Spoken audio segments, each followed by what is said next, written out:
उत्तर प्रदेश सहित 5 राज्यों में विधानसभा चुनाव होने जा रहे हैं, जिसको लेकर चुनावी सरगर्मियां तेज होती जा रही हैं। आज चुनावी मुद्दे पर बात करने के लिए हमारे साथ भारतीय किसान यूनियन संपूर्ण भारत के प्रदेश अध्यक्ष चौधरी पवन तेवतिया हमारे साथ हैं। उनसे हम बातें करेंगे कि इस बार विधानसभा चुनाव में क्या कुछ होने जा रहा है। पवन जी, सबसे पहले आपका स्वागत है हमारे चैनल में। बहुत बहुत धन्यवाद। पवन जी, जैसा कि आप देख रहे हैं कि उत्तर प्रदेश सहित 5 राज्यों में विधानसभा चुनाव होने जा रहा है और जिसमें प्रथम चरण का चुनाव 10 फरवरी को होगा, जिसमें जनपद बुलंदशहर में भी चुनाव होगा। तो इस बार चुनाव समीकरण क्या आप देख रहे हैं, क्या कुछ होने जा रहा है इस बार ऊँट किस करवट बैठेगा? देखिए, ऐसा है, ये चुनाव कोई पहली बार नए तो हो नहीं रहे। जनता की सरकार बनेगी, अभी भी जनता की सरकार है। जो सरकार होती है वो किसी पार्टी की सरकार नहीं होती है। सरकार मुख्यमंत्री, प्रधानमंत्री जो होते हैं वो जनता के होते हैं, और इस बार भी जिसको जनता चुनेगी उसकी सरकार बनेगी। से 5 वर्ष लगभग योगी सरकार के पूरे हो चुके हैं, कार्यकाल आपने देखा है, तो इस बार चुनावी मुद्दे क्या रहने वाले, अहम मुद्दा होना क्या चाहिए इस बार चुनाव में? देखिए, अहम मुद्दा होना चाहिए शिक्षा, स्वास्थ्य, बेरोजगारी। जो अगर मैं मुद्दे की बात करूं वास्तविकता में,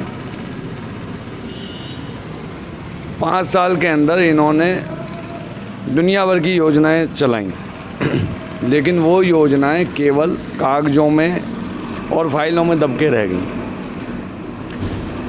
आप भली भांति परिचित हैं, पिछले 5 साल से हम लगातार संघर्ष कर रहे हैं। कहीं ना कहीं कोई ना कोई मुद्दा उठा के लेके आते हैं और उसको कहीं ना कहीं सफलता की सीढ़ी भी हम लोग चढ़े हैं। और इतना ज़रूर ये मैं कहना चाहूँगा आपके चैनल के माध्यम से दर्शकों को कि जब वोट दें तो एक बार अपना अगला पिछला सभी पार्टियों का, देखो हमारा किसान यूनियन ये एक राजनीतिक संगठन है। ना ही हम भाजपा के हैं, ना ही हम सपा के हैं, ना ही हम बसपा के हैं, ठीक है। और जो कार्यकर्ता, देखो मैं एक चीज़ जो नोटिस कर रहा हूँ सोशल मीडिया पे, एक नया ही ट्रेंड चल गया है। वो ट्रेंड क्या है कि बिल्कुल नवसिखिया बोलूँगा मैं उनको, जिनको राजनीति का कोई अनुभव नहीं है, जिन्होंने ज़मीन पे मुद्दों का यही नहीं पता कि मुद्दे होने क्या चाहिए, वो लोग सोशल मीडिया पे कुछ भी कमेंट्स करते हैं। किसी को भी कमेंट डाल दिया, किसी के लिए कुछ भी अभद्र टिप्पणी कर दी, किसी के लिए कोई भी पोस्ट डाल दिया। अभी अगर मैं बात करूं, देखो मैं बीजेपी गवर्नमेंट के लिए धन्यवाद देना चाहता हूं कि एक आयुष्मान योजना लेके आए, लेकिन मैं आपसे एक सवाल पूछना चाहूँगा हरीश सैनी जी, क्या आप आयुष्मान योजना का लाभ ले पा रहे हैं? ये मैं आपसे सवाल पूछना चाह रहा हूँ। मैंने कोई योजना का लाभ नहीं लिया आज तक सरकार से, और ना ही मैं लेना चाहता हूँ। किसी की इसी सरकार से नहीं, अन्य किसी भी सरकार से नहीं लेना चाहता। देखिए, ऐसा है, आयुष्मान योजना का जो इन्होंने वितरण किया है, ये एक तरह से मुँह देख के वितरण की गई है। इसमें 2011 की जनगणना के हिसाब से इन लोगों ने जो है लाभ दिया है लोगों को। उसमें बहुत सारे लोग ऐसे हैं जिनको ये योजना दो या ना दो उन्हें कोई फ़र्क नहीं पड़ेगा, लेकिन इस योजना से बहुत सारे परिवार वंचित रह गए हैं जिनके लिए योजना होनी चाहिए थी, जो गरीबी तत्व का है। जैसे अभी कोरोना महामारी चल रही है 2 साल से, लोगों के रोज़गार ठप हो गए, तो इनको बीच में एक सर्वे करना चाहिए था।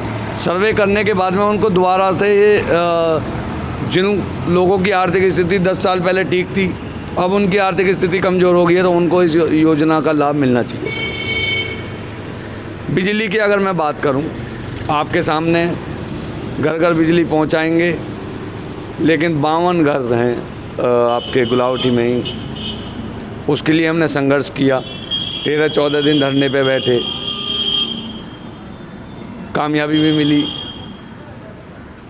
अगर हम रोड की बात करें तो जो नई रोड हैं, मैं धन्यवाद देना चाहूँगा नितिन गडकरी जी को कि उन्होंने रोडों का जाल अच्छा बिछाया है, जो नई रोड हैं। लेकिन जो पुरानी रोड हैं, जो पहले से गाँव को गाँव से जोड़ती थी, उनकी हालत आप देखिए, उनकी हालत खस्ता है। तो सभी जगह ध्यान देने की ज़रूरत है। ये नहीं कि आप नए, अगर देखिए अगर परिवार में कोई नया सदस्य ऐड होता है तो क्या नए सदस्य को आने के बाद में पुराने सदस्य को भूल जाएंगे क्या? या मकान में एक कमरा ऊपर बना लेंगे तो ऊपर वाले कमरे को भी फर्नीचराइज करेंगे क्या? जो आपका आंगन है, पुराना घर बना हुआ है, उसको भी तो डेकोरेट रखोगे ना। तो वो इन्होंने नहीं किया जो इनको करना चाहिए था। अगर मैं किसान की बात करूं, मुद्दे की बात करूं, जो यूरिया और डाई का कट्टा आपका 50 किलो का हुआ करता था वो आज 45 किलो का रह गया। उसमें एक और नई चीज़ सुनने में आई है अभी, सब्सिडी।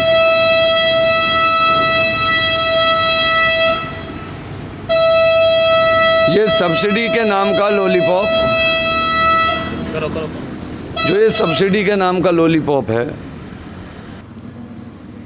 तो जो कट्टा पहले 1200 रुपये का हुआ करता था वो 1400 रुपये का हुआ करता था, आज उस कट्टे की कीमत इन्होंने 2400 रुपये कर दी। ये कहते हैं 100%, 120% उसके ऊपर सब्सिडी दे रहे हैं। तो अगर सब्सिडी की मैं बात करूं तो जहां तक सब्सिडी का सवाल है, सब्सिडी तो लोगों को वापस मिलती है। तो 1200 रुपये के कट्टे पे 120% की सब्सिडी होगी तो कट्टा हो गया फ्री। उसके साथ में, कट्टे के साथ में 200 रुपये हमें मिलने चाहिए, लेकिन सब्सिडी का वजन भी हमारे ऊपर रख दिया गया और कट्टे के पैसे भी 1400 रुपये कर दिए गए। तो भैया ये सब्सिडी हमें नहीं चाहिए।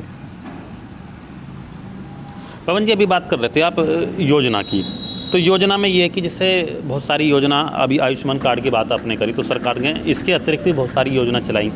प्रधानमंत्री आवास योजना हो, मुफ्त बिजली कनेक्शन हो, गैस कनेक्शन हो, बच्चों के लिए मिड डे मील के भी कई सारे मुद्दे हैं। तो क्या इससे संतुष्ट नहीं है जनता? क्या आप इसको सही नहीं मानते? देखो, जो भी योजना चलाई हैं तो हम तो सबसे संतुष्ट हैं।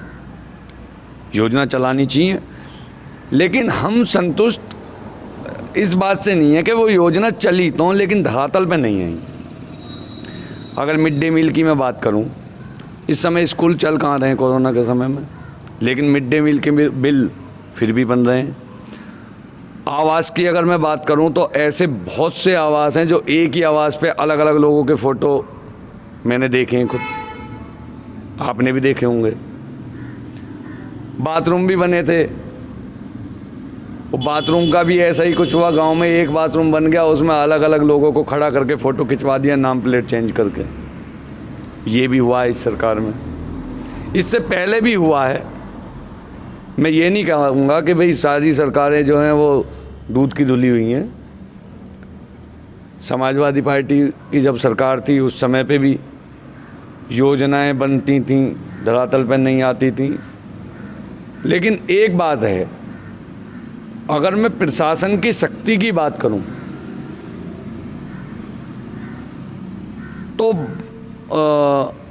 बहुजन समाजवादी पार्टी की जब सरकार थी, मायावती जी मुख्यमंत्री थी, प्रशासन सही मायने में उस समय सकता।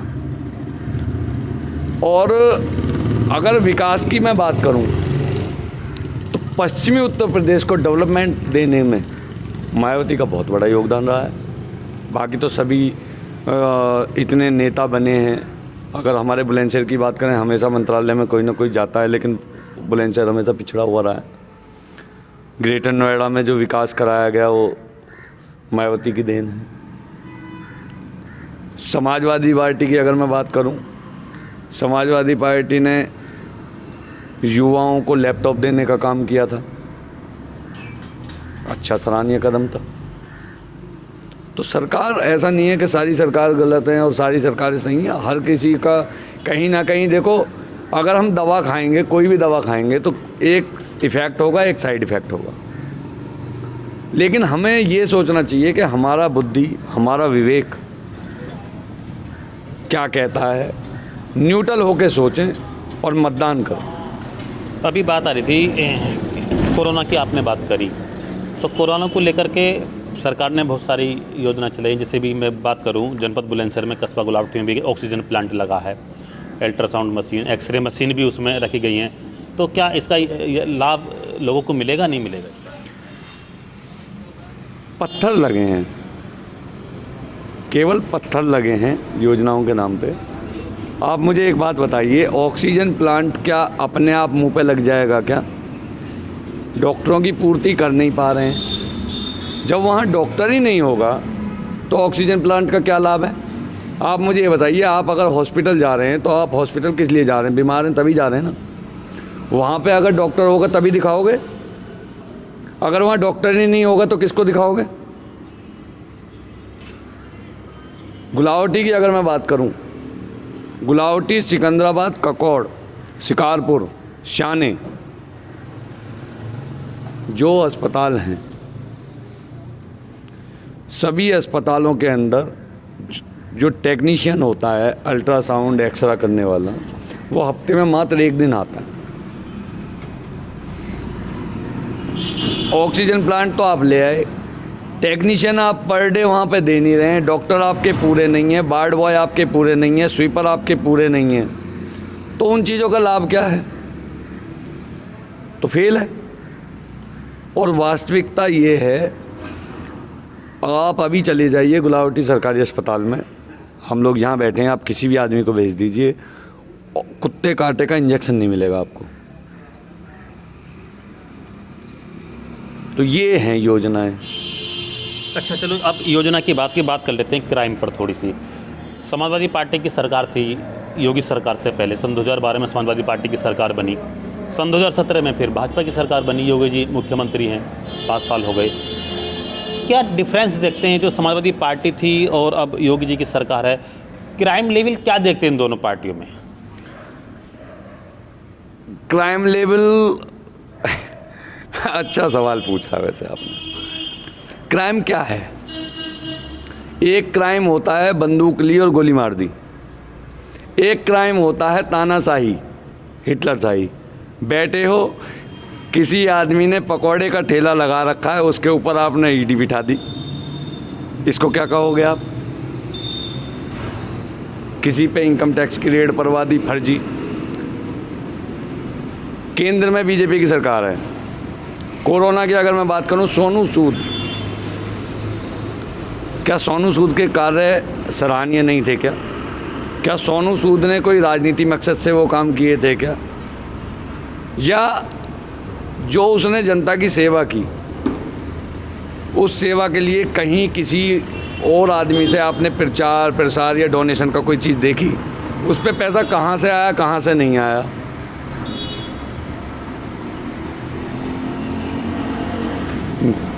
जो फिल्म इंडस्ट्री है, फिल्म इंडस्ट्री पे बेशुमार दौलत है।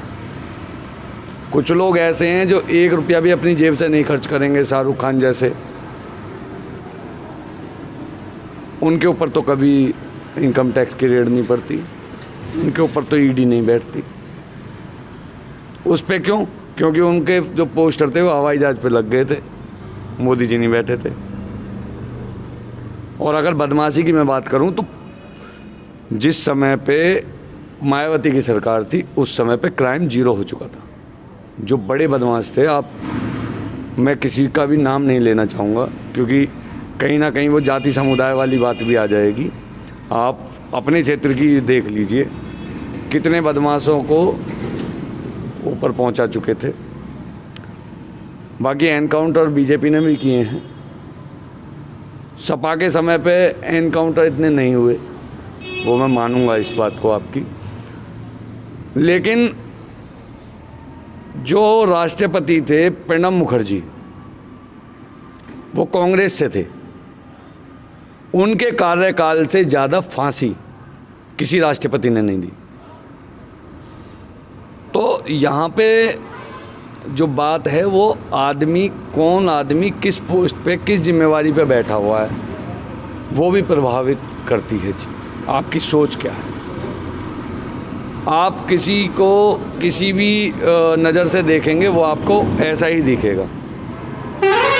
और जानकारी के लिए बता दूं, पिछले चुनाव में भाजपा का हमने पूरा समर्थन किया था। ग्राउंड पे जाके वोट मांगी थी और भाजपा को लेके भी आए थे। ऐसा तो नहीं है कि उन्होंने हमें पैसे दिए थे या इन्होंने हमें पैसा दिया था। फ़र्क क्या है? फ़र्क सिर्फ ये है कि ये जिन योजनाओं को जो इनकी सोच थी, जो ये लेके आने वाले थे, वो चीज़ धरातल पे नहीं लेके आ पाए, जिसकी वजह से अच्छे अच्छे कार्यकर्ताओं को इनसे बागी होना पड़ा। पवन जी, बुलंदशहर में बहुत सारे गांव ऐसे हैं जो सांसदों ने गोद ले लिए हैं, लेकिन फिर भी जिस गोद लेने के बाद में जिस गति से उन क्षेत्र का विकास होना चाहिए था वो विकास नहीं हो पाया। किसकी कमी मानते हैं, क्या समझते हैं? देखिए जी, इन्होंने कौन सा अपने घर से गोद ले लिए हो? अगर मैं आज सुर्खियों में आना चाहूँ और मैं कह दूं कि मैंने तो देवली गांव गोद ले लिया, तो मैंने क्या वो गोद ले लिया? गोद लेने का मतलब होता है किसी बच्चे को, अनाथ बच्चे को गोद लेके पालना, पढ़ाना, परवरिश करना, उसका मूल मंत्र सब कुछ साफ करना। गोद लेने का मतलब ये नहीं कि अखबार की हेडलाइन बन के रह जाएं कि फलाने सांसद ने ये गांव गोद ले रखा है। जो इन्होंने गोद लिए, जैसा आपने अपने ही सवाल में जवाब दे दिया था कि उन गांवों का विकास नहीं हुआ, तो आपने देखा ही होगा। अगर विकास होता तो शायद आप ये सवाल ना पूछते। नहीं, जिस गति से होना चाहिए था उस गति से नहीं हो पाया। मूलभूत समस्या वहाँ रही हैं। गति चली ही नहीं है जी। मोटरसाइकिल में चाबी लगी लेकिन किक नहीं मारी गई, सेल्फ नहीं मारा गया। चाबी लगी है, इश्तिहार की चाबी लगी है। अभी कोरोना की अगर मैं बात करूं, आप RTI का शायद आपको जानकारी होगा, किसी ने RTI लगाई थी और ये पूछा था कि कितनी मौतें ऑक्सीजन के अभाव में हुई हैं, तो उसका जवाब RTI में शून्य आया है। तो इसको क्या कहेंगे आप? क्या ऑक्सीजन की कमी से एक भी मौत नहीं हुई? अगर वो ऑक्सीजन की कमी से नहीं हुई तो वो किस लिए हुई? या तो हमारे पास दवाइयाँ नहीं थी, या हम समझ नहीं पाए बीमारी क्या है। और अगर मैं गाँव की बात करूँ ना, गोद लेके जितना इन लोगों ने गाँवों को गोद लेके किया होगा, उतना तो हमने और हमारे संगठन ने बिना गोद लिए जनता की आवाज़ उठाई है, आंदोलन किए हैं और जनता को उनकी मूलभूत सुविधाएं दिलाई हैं। अच्छा, भाजपा सरकार में एक बड़ी बात रही इनकी बेटी बचाओ बेटी पढ़ाओ का। क्या योजना धरातल पर पहुंची? कितनी बेटियां स्वावलंबी बनी? क्या बेटियां सुरक्षित रही इस सरकार में? क्या कहेंगे?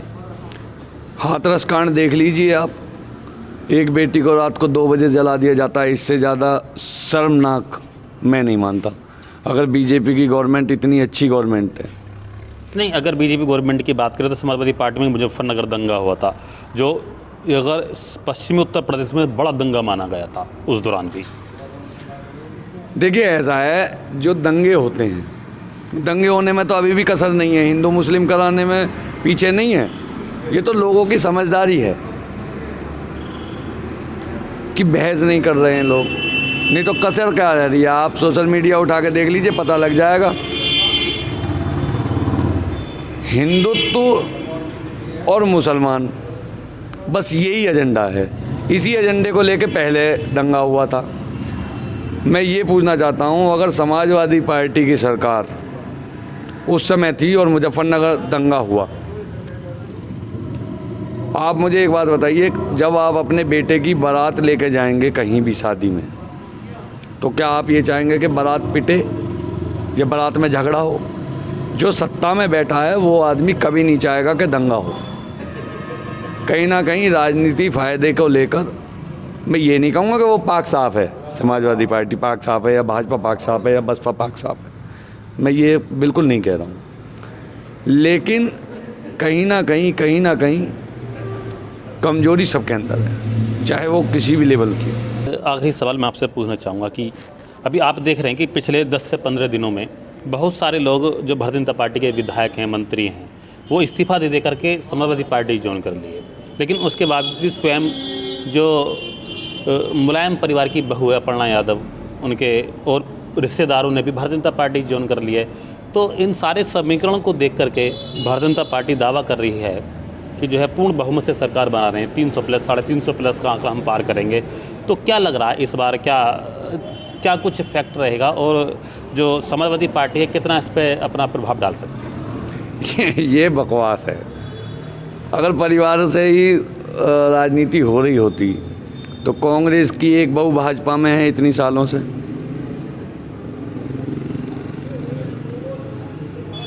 कांग्रेस की बहू भाजपा में है, तो मैं ये पूछना चाह रहा हूँ कि भाई कांग्रेस चल नहीं रही थी क्या उस समय? भाजपा में तो बहुत समय से हैं। सबको राजनीति कुर्सी चाहिए, सच्चाई तो ये है।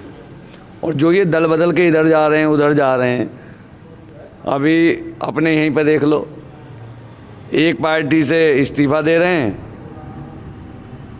विरोध कर रहे हैं, पार्टी के रिजल्ट का विरोध कर रहे हैं कि भाई, उसके बाद में कांग्रेस से टिकट मांग रहे हैं, कभी बसपा से टिकट मांग रहे हैं, कभी सपा से टिकट मांग रहे हैं। जब सब ये कह दे रहे हैं कि भैया, और जब आपने अपनी पार्टी का सम्मान नहीं किया, जब हम दे रहे थे उस टाइम पे नहीं लिया, उसके बाद में वापस आ रहे हैं, वापस आके ये कह रहे हैं हम तो पार्टी के थे, पार्टी के रहेंगे।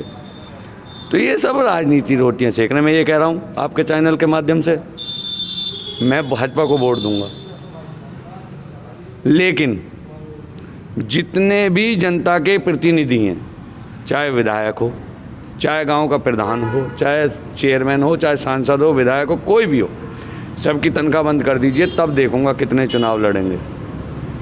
बचपन जी, एक आखिरी सवाल। अभी आपने बताया कि मैं भाजपा को वोट दूंगा, लेकिन अपनी बातें भी रखी।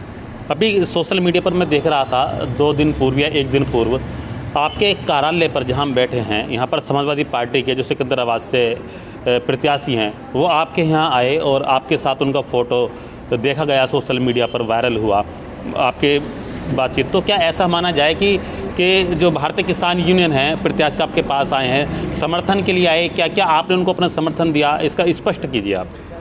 देखिए, ऐसा है, हमने तो आशीर्वाद दिया था। और रही बात फ़ोटो की, फ़ोटो तो मेरे जो है भाजपा के भी बड़े बड़े नेताओं के साथ में। हमने किसी भी पार्टी को समर्थन नहीं दिया है, ये मैं सभी लोगों को साफ कर दूं। क्योंकि जब आपका वो फ़ोटो यहाँ पर समाजवादी पार्टी के प्रत्याशी के साथ वायरल हुआ, खबर भी कई समाचार पत्रों में प्रकाशित हुई, तो एक आकलन लगाया गया लोगों ने कि जो है भारतीय किसान यूनियन जो संपूर्ण भारत, जिसके आप मतलब चला रहे हैं, जिसके प्रदेश अध्यक्ष हैं, उन्होंने जो है समर्थन दे दिया है। तो उस तस्वीर को साफ करने के लिए मैंने आपसे क्वेश्चन किया, क्या वास्तव में ऐसा था या नहीं था? देखिए, अभी हम लोग यहाँ बात कर रहे हैं, अभी यहाँ पे कोई बीजेपी का कैंडिडेट आ जाए तो क्या मैं उसको जूते की माला पहनाऊँगा? सम्मान करोगे नहीं करोगे? ये हमारे संस्कार हैं, इनके संस्कार नहीं हैं जो लोग ऐसी सोच रख रहे हैं। हम तो कह रहे हैं बीजेपी वाले भी आ जाओ, सपा वाले भी आ जाओ, बसपा वाले भी आ जाओ, लोकदल भी आ जाओ, सारी पार्टियां मेरे साथ बैठो, डिबेट करते हैं, मुद्दों की बात करते हैं, रखो। तो ये थे हमारे साथ में भारतीय किसान यूनियन संपूर्ण भारत के प्रदेश अध्यक्ष चौधरी पवन तेवतिया, जिन्होंने आज हमारे चैनल के माध्यम से राजनीतिक मुद्दे पर बातें की और अपनी बहुत सारी बातें भी इन्होंने रखी। और अभी एक, जैसे कि अभी 2 दिन पहले, अभी मेरा आखिरी सवाल इनसे था कि 2 दिन पहले एक वीडियो एक सोशल मीडिया पर वायरल हुआ था, जिसमें जो समाजवादी पार्टी के सिकंदराबाद से प्रत्याशी हैं, उनके साथ इनकी एक फ़ोटो और वीडियो में दिखाए जा रहे थे इनके आवास पर, यहाँ कार्यालय पर।